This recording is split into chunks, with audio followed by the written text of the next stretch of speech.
अस्सलामुअलैकुम students.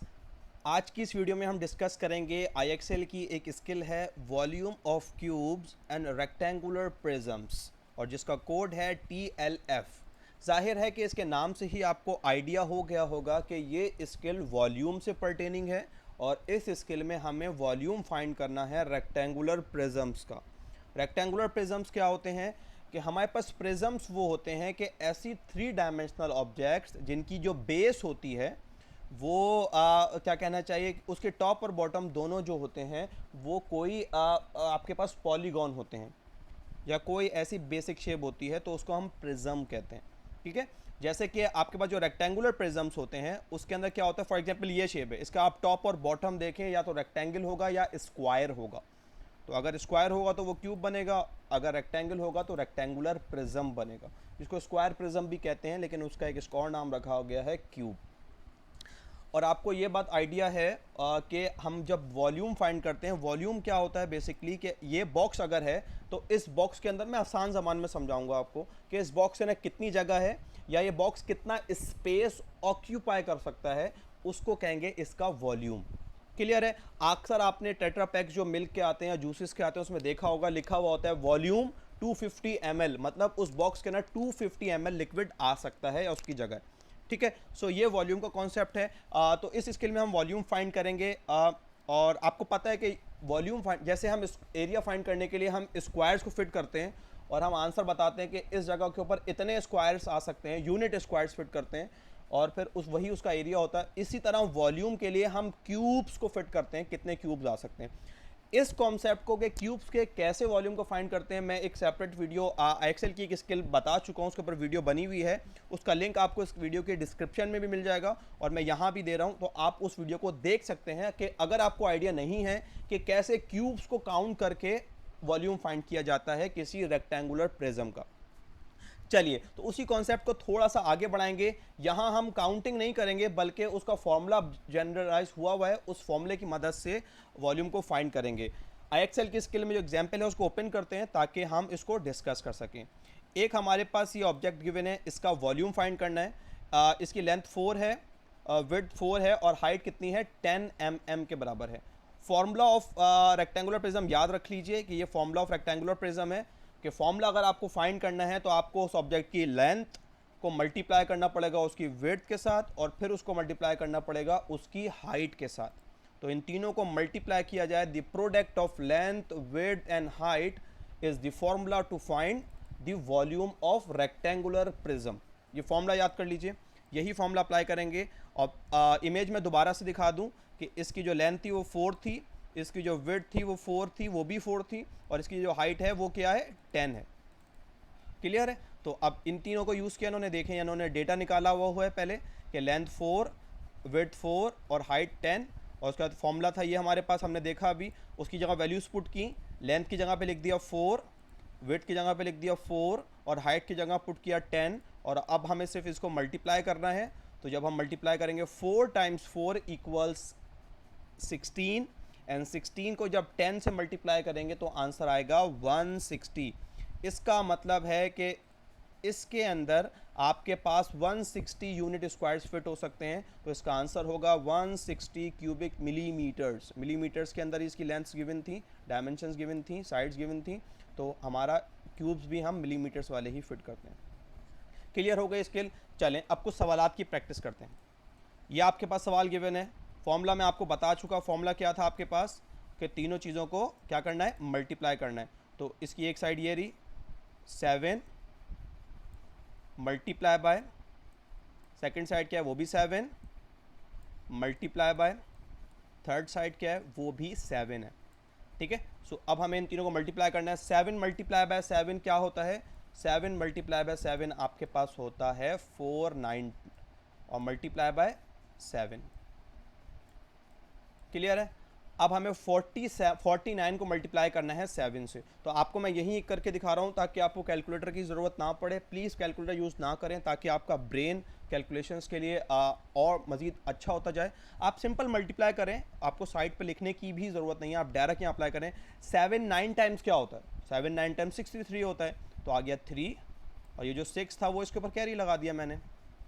Clear है। और फिर 7 4 टाइम्स क्या होता है, 28 होता है।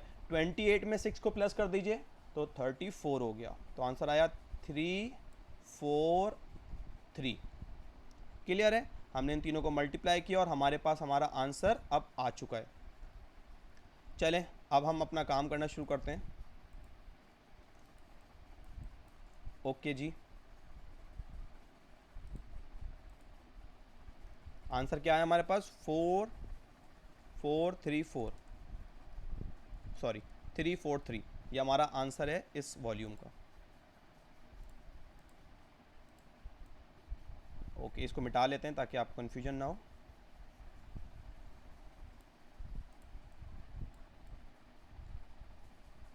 सॉरी आपका टाइम। चलिए जी, ये हमारे पास नेक्स्ट क्वेश्चन है, इसकी डायमेंशंस भी देख लेते हैं। फॉर्मूला क्या है हमारे पास, फॉर्मूला मैं एक ही बार लिख देता हूँ ताकि आपको कन्फ्यूजन ना हो कि वॉल्यूम बराबर होता है किसके, length times width times height. Clear है। ओके, अब वैल्यूज पुट करते हैं। इसकी विड्थ कितनी है आपके पास, 5, तो हमने पुट किया 5 मल्टीप्लाई बाय, इसकी विड्थ आपके पास कितनी आ रही है 2, हमने पुट किया 2, और इसकी हाइट कितनी आ रही है 8, हमने पुट किया 8। क्लियर है। अब हमें इनको मल्टीप्लाई करना है। 5 2 टाइम्स कितना होता है 10, और 10 मल्टीप्लाई बाय 8। क्लियर है। और 10 8 टाइम्स कितना होता है 80। क्लियर है। तो इसका मतलब है कि इन तीनों को मल्टीप्लाई करने के बाद आंसर आ रहा है 80, और हमारे पास इसका आंसर बनेगा 80।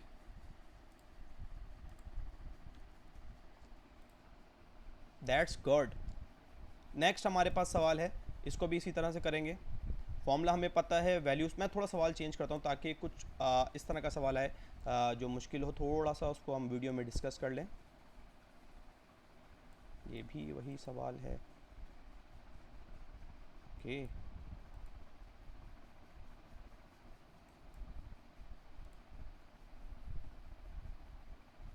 चलें, इन्होंने वर्ड प्रॉब्लम भी एक दे दिया है, इसको भी कर लेते हैं। क्या कह रहे हैं, the volume of a qubit is, अब वॉल्यूम इन्होंने हमें दे दिया है कितना है 512 क्यूबिक फीट।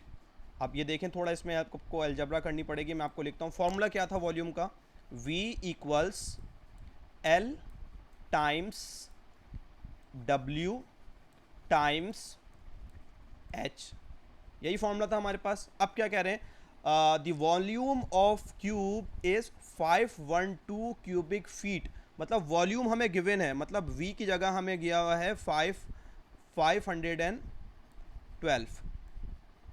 V की जगह हमें वैल्यू गिवन है 512। What is the length of each side of the cube. अच्छा, अब ये क्यूब की बात कर रहे हैं, और क्यूब में होता ये है कि तीनों साइड्स जो हैं वो बराबर होती हैं, यह बात आपको पता है। तो हम तीनों को एक ही उससे रिप्लेस कर सकते हैं, और ये हम लिख सकते हैं कि L मल्टीप्लाई बाय, कोई भी वेरिएबल यूज़ कर लें, L multiply by L, 3 bar L आएगा क्योंकि आपके पास एक ही चीज़ वो बार बार रिपीट हो रही है, और 3 बार L मल्टीप्लाई हो रहा है तो उसको लिख सकते हैं L स्क्वायर, और ये 512 इसका वॉल्यूम गिवन है। सही है। अब हमें कोई ऐसा नंबर तलाश करना है जिसको 3 टाइम्स लिख के मल्टीप्लाई किया जाए, तो आपके पास जो आंसर आपका हो वो क्या आना चाहिए, वो आंसर आना चाहिए 512। तो आप उसको गैस करें कि कौन सा नंबर है कि जिसको आप 3 टाइम्स लिखेंगे तो 512 आएगा। गैस किया आपने, आप इजीली इसको गैस कर सकते हैं कि 3 बार नंबर को लिख के मल्टीप्लाई कर लें, आपको आइडिया हो जाएगा। आप 2 से स्टार्ट करें, 2 टाइम्स 2 टाइम्स 2 क्या होता है, 3 टाइम्स 3 टाइम्स 3 क्या होता है, 4 टाइम्स 4 टाइम्स 4 क्या होता है, और इसी तरह आगे चलते जाएं।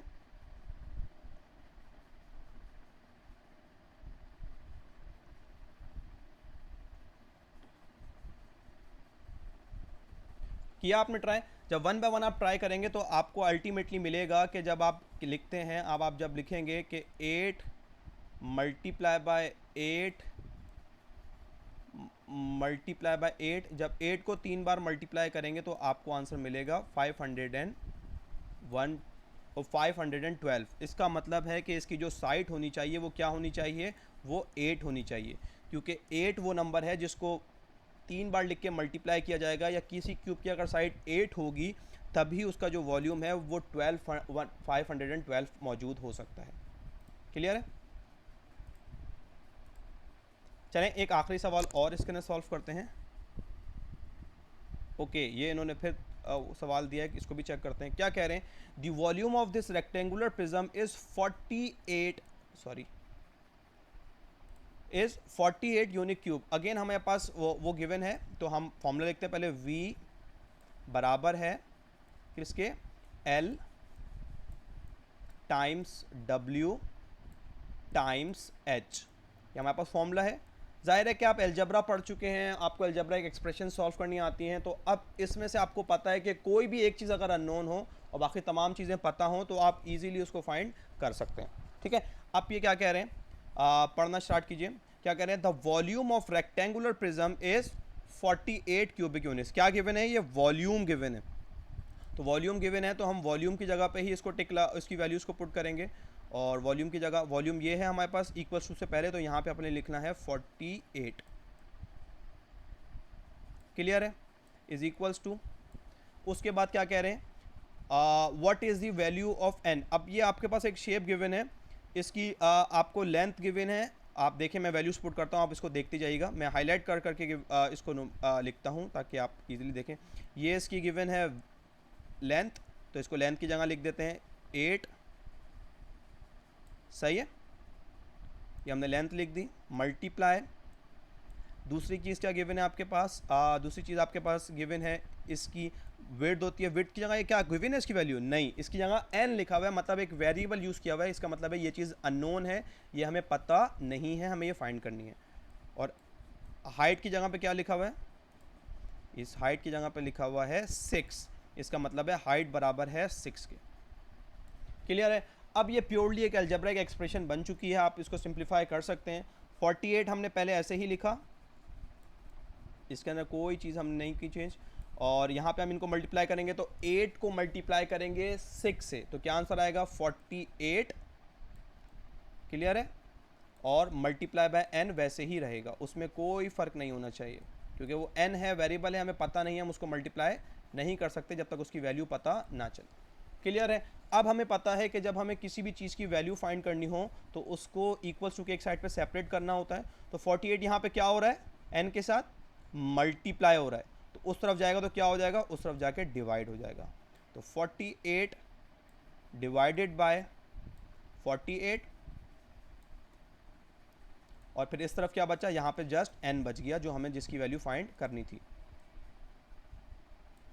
क्लियर है? आप इस तरफ सिंप्लीफाई कर लें। आप जब सिंप्लीफाई करेंगे आपको पता है 48 1 टाइम्स ये कैंसिल होगा और आंसर आएगा 1। इसका मतलब है ये n बराबर है 1 के। देखा आपने किस तरह? हमें बस ये फॉर्मूला याद रखना है, और ये जो फॉर्मूला है ये एक अलजेब्राइक इक्वेशन है। इसके अंदर जिस चीज़ की वैल्यू हमें पता है वो हम पुट करेंगे, और उसके बाद अननोन के लिए उसको सॉल्व कर लेंगे। अगर डायरेक्टली हमें वॉल्यूम फाइंड करना हो तो सिंपल हमें मल्टीप्लाई करते हैं और हमें आंसर मिल जाता है। लेकिन अगर वॉल्यूम गिवन हो और कोई एक साइड अननोन हो तो फिर हमें उसको इस तरह से सिंप्लीफाई करके उस अननोन को सेपरेट करना होता है, इसी तरह स्टेप करके, और फिर हमें उस अननोन की वैल्यू का पता चल जाता है। तो इसका आंसर हमने क्या निकाला? इसका आंसर है 1। ये जो n है ये 1 के बराबर है। सो आई होप आपको ये चीज़ समझ में आई होगी। आज इसकी प्रैक्टिस कीजिए, कोई भी प्रॉब्लम हो अपने टीचर से पूछिए, और अगर ये चीज़ अच्छी तरह से आपको आ जाएगी तो आपको जो नेक्स्ट असाइनमेंट है उसमें आपको काफ़ी हेल्प होने वाली है। Thank you so much for watching this video.